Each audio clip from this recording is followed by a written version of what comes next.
What is up, guys? Welcome back to the channel. My name is Travis. Of course, you are watching TWA Motorsports, and today we're going to be doing some spark plug installation on both the red Camaro SS and that guy. I was going to put this, I've got a video started on this, which you guys will see hopefully coming up soon. But look, I think this thing could use some spark plugs.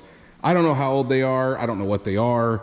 It's got a little bit of a stumble at idle, nothing crazy, and it runs great wide open, but and I actually haven't went wide open yet since we did the gear swap. I'm still trying to break it in. I'd like to put 500 miles on it and then do a gear oil change, and then we should be good. So kind of how that works is we're doing like, I'm driving it to work, letting it set, it cools off. I'm driving it home, letting it set, cools off. I've been doing that for several days. We're almost to 300 miles on this thing, but like I said, I want to change the spark plugs, and since I'm doing it here, I ordered the spark plugs for the Trans Am as well, because originally, guys, when I put that motor in, I put spark plugs in for boost.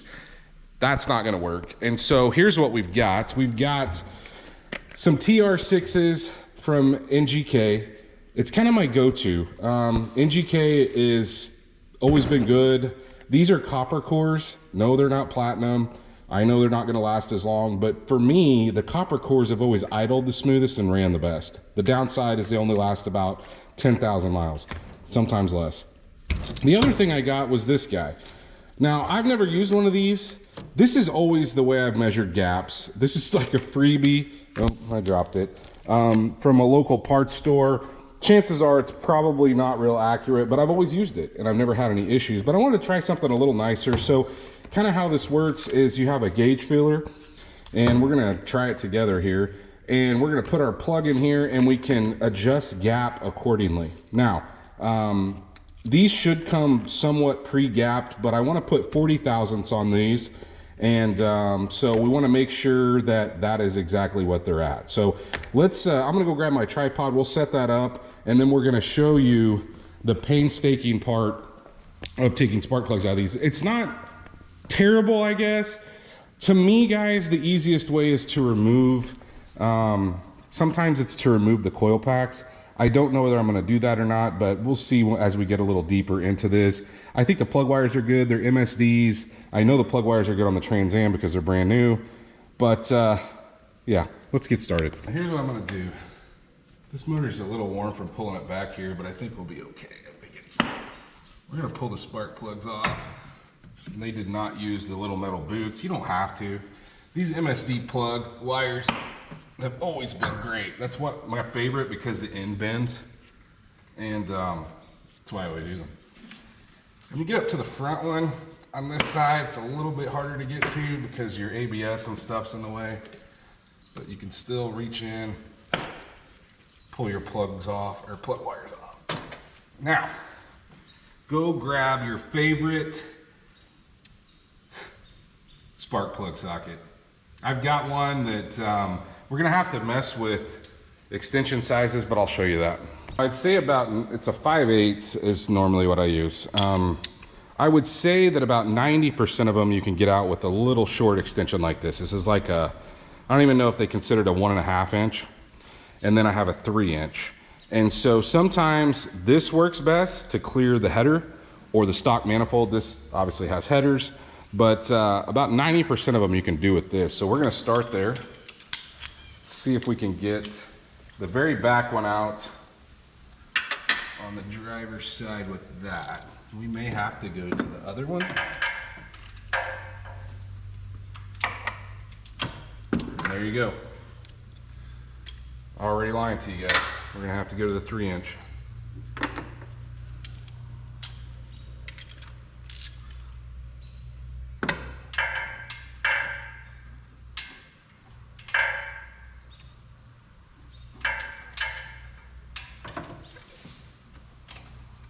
Over here we have to contend with the steering column and the brake booster.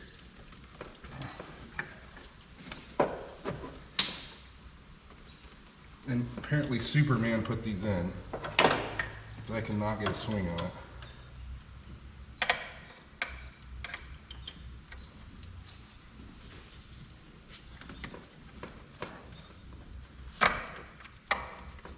I just got it. Now if you're lucky, generally once you break them loose, you can take the socket off and spin them out by hand because it's aluminum head, and if they did it correctly and put anti-seize on it, makes your life really easy. Let's take a look at these. They're not terrible, but we're going to see what the gap is on them currently and go from there. Let's just use our old gauge and see if it shows us what these are. Holy cow, these are 30 thousandths. Okay, I feel like that's a little tight. What are they though? Okay, they're a TR6. So we're replacing TR6s with TR6s. A lot of times your shops, this build was done by a shop, and so a lot of times your shops use that. It's pretty common. So what we need to find in this, and I don't think the camera's gonna pick this up, but we need to find 40 thousandths. These are always greasy. And I get it, they do that to keep it from sticking, but it makes your life miserable.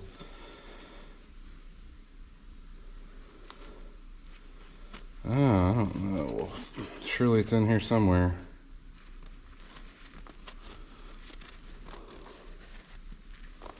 I may have to use 2 of them if there's not a 40 in there. I have to use a 30 and a 10. All right, let me do some digging here. Yeah, we're just gonna have to double up with a 10 thousandths and a 30 thousandths. There's not a 40 in there. But I was thinking I'd have to take them apart, but I think I've got enough room to get that in this guy as we do it. So here's how it's gonna work. Obviously we got our new spark plug here. We're gonna put it into place. Actually, let's see where it's at out of the box. It's a little bigger than 30 thousandths.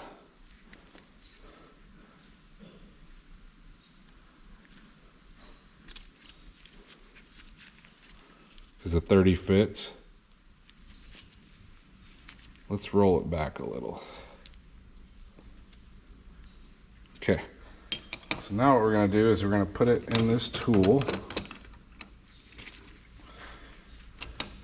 And it really works better if the plug's gapped wider, I suppose.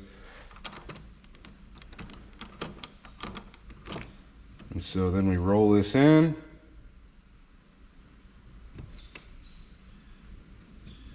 And we should be at 40 thousandths.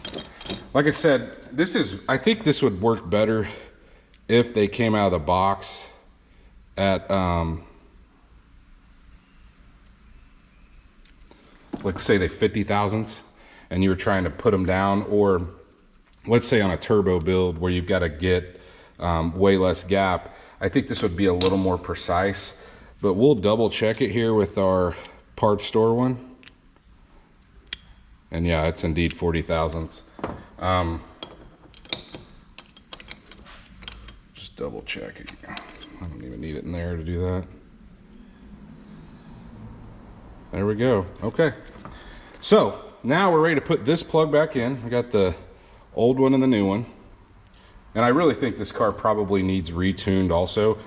But the other thing we need to do is I need to grab some anti-seize because this is a steel thread, aluminum head, it's a good idea to put some anti-seize on it. This one, I don't know if they put a little oil on it or if that just, it's got a little oil on it. It doesn't look like it has any anti-seize. Now I've got a big jug of anti-seize, and generally what I do is I pull it out of here and roll it around on the brush. And so what's going to happen is as this goes in, if you get a little, you don't want any on the top side or on the electrode here, but that should be good. We'll smear that in a little. And that's all I've ever done. And I've had good success with that. So let's get this one in and then move on. Now that we're going back in the car, it's kind of one of those things you do by feel. It shouldn't thread in nice and easy, just like the other one threaded out once we got it loose. Is there a torque spec on this? There is, but I've never used a torque wrench for a couple reasons. One, it's really tough to get one in here. I screwed in as far as I can until I can't do it anymore with my hands.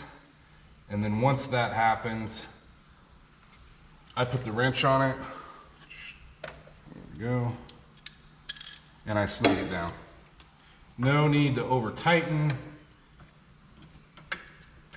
I want to say it's like something crazy low, like 18 foot-pounds for a spark plug.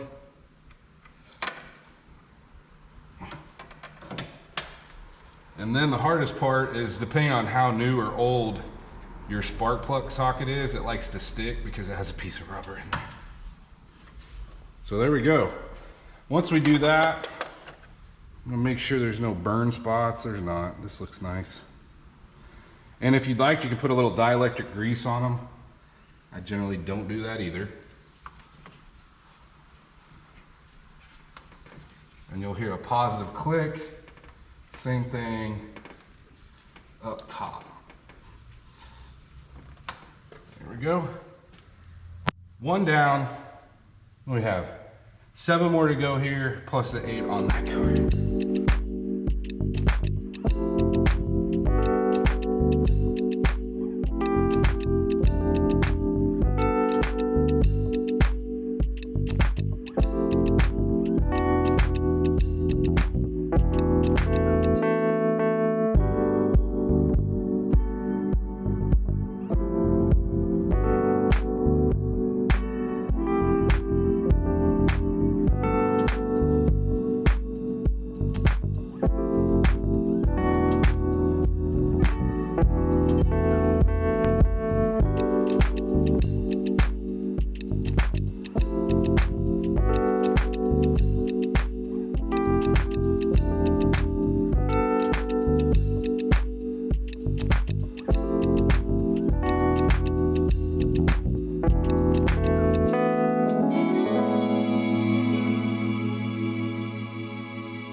Now you're aware of the OCD with me, so I had to clean this off.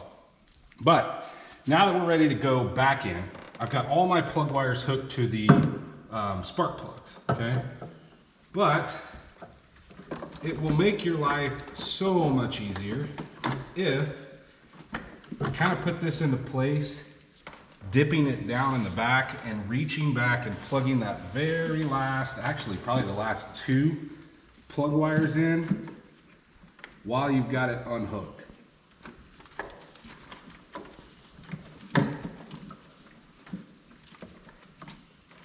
I've got that one plugged in. I'm going to go ahead and do the second one from the back. Hear that positive click? I didn't get that on the first one. But sometimes they don't always click. Now that we've got it plugged in, or the back 2, we can go ahead and line it back up with the marks here. And go ahead and get a couple of our bolts started. It seems like it's a little low in the back. Maybe it's just me. No, I think we're there. It kind of like naturally wants to set where it's supposed to go. We'll get them started by hand so it doesn't fall out on me. And I'm sure, guys, I'm going to drop one.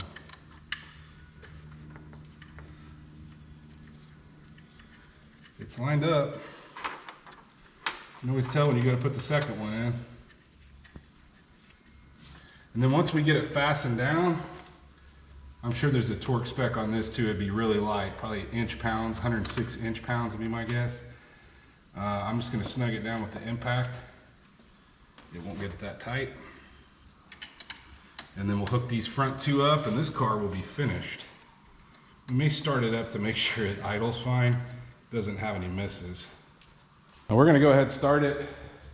Make sure we're good. We'll look under there with it kind of dark. Make sure we don't have any misses. Arcing to a header or something.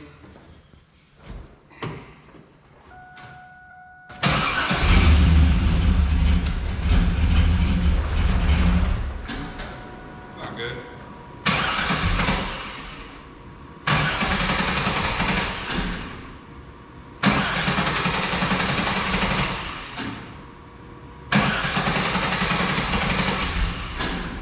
Doesn't want to run.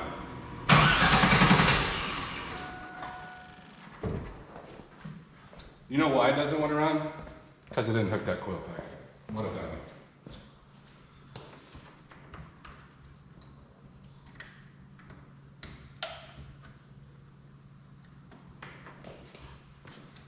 Make sure you hook your coil packs up. Rookie mistake.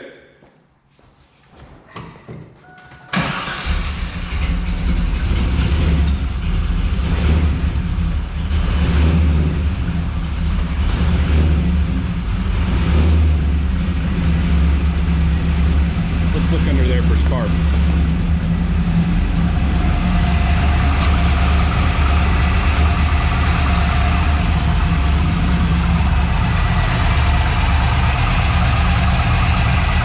Seems good. I think we got it.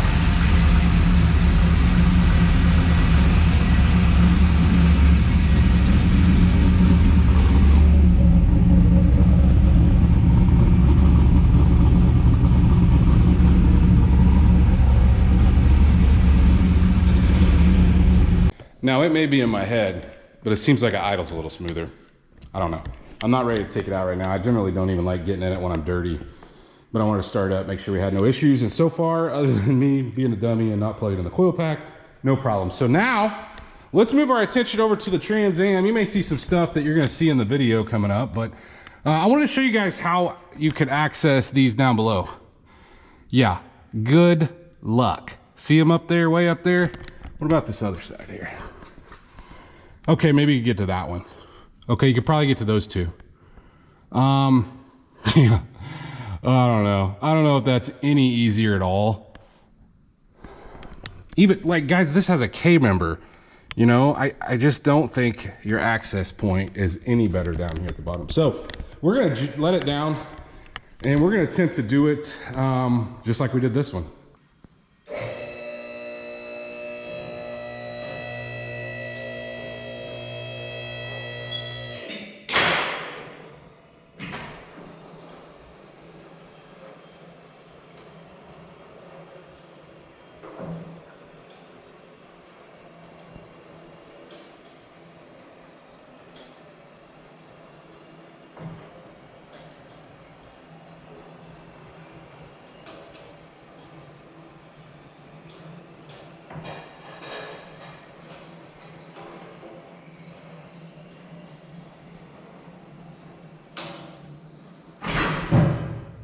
Okay, real quick in the comments, which car is a better looking car? Guys, I used to go back and forth. I used to see one of these and want a SS. Then I'd see a Trans Am. The Trans Am has always been my dream car. So I think the Trans Am still is one of those things I could never sell. I know a lot of people are frustrated that I haven't been working on it, but I could never sell this or not have one of these cars. I don't know why, I just love them. Every time, if I see one in traffic, I try to catch up to it. I actually saw one yesterday when I was driving this thing and tried to catch up to it. I wouldn't want to race or anything. I just wanted to look at it. They're just such a good looking car. So in my opinion, the Trans Am takes the cake, without black wheels, obviously. But yeah, let me know in the comments which one you think is a better looking car. Now, on this car, things are a little bit different. For one, we don't have that ginormous cruise control box that sets here on this fender because this is a non-traction control car. So non-traction control cars have two cables. One runs out of a controller box down below up to here, and you don't have to deal with that. Now, it doesn't make life a ton easier, but the other thing is I painted these valve covers, and so actually I didn't paint them, my painter painted them, but I don't want to screw them all up, so I'm going to be a little more careful here. I'm not going to time lapse this one because we're going to be doing the exact same process, but I wanted to show you guys that it is going to be a little easier. The other thing you'll notice is I took all the little pokey, you'll notice on the coil packs from the factory, they have like these spears on them, and what they were for is they were to mount like wiring packs. So there's a clip that clipped on them, and so I took all those off because one, they beat the crap out of your hands, but two, they just don't look great. So remember, I did this dress up kit when I originally assembled this, but let's get this one knocked out. Hopefully it won't take me long. Well, and just like that, we've got this one knocked out also. This one's a lot easier for a couple reasons. One, we don't have the ABS control box here because I did an ABS delete. We don't have the traction control unit. I did use the metal boots on this one. Those little metal boots that come on the factory ones. I don't know if that helps or not. I had them all cleaned up. I thought, you know what? They're pretty easy to get in there, at least on this car. Maybe not on the other one, but it didn't have them. And so I chose to leave them off that one, obviously. But on this one, they fit. I don't know if they keep the wire. I mean, the wire is far enough away from the header. The cool thing, like I said, about these MSD wires that are on both these cars is that you can bend the end of them so they can point away from a header or get away from a heat source. I've also seen a lot of people use the wraps. I'm not a huge fan of those. I've heard mixed reviews on them. Some people say they help. Some people say the wire actually cooks inside of them. So I don't know. I've seen a lot of really fast cars that had them, and I've seen a lot of really fast cars that didn't have them. We're not trying to go after either one of those records. But another thing accomplished on the Trans Am, guys, look, there is a video in progress. So you're gonna see a lot of stuff that has happened since because I've been filming this video for a while, but there's one thing I need to get crimped, and you'll see a little more about that when I post the video on this thing. But we got wires and plugs in this, got the turbo plugs out, since we're obviously not doing a turbo now, and we got a fresh set in this. And like I said, it may just be me, but it seems like it idles a little smoother. I have always been a fan of those NGK plugs. The copper cores just seem to idle the best. Like I said, they don't last, but they idle the best. Now, Cohen's car back there has iridiums in it. Time will tell how they stand up, but with that being said, guys, I think eventually, I don't know that you'll see a lot more on the Camaro because the Camaro is going to be sold eventually. I've actually already listed it for sale.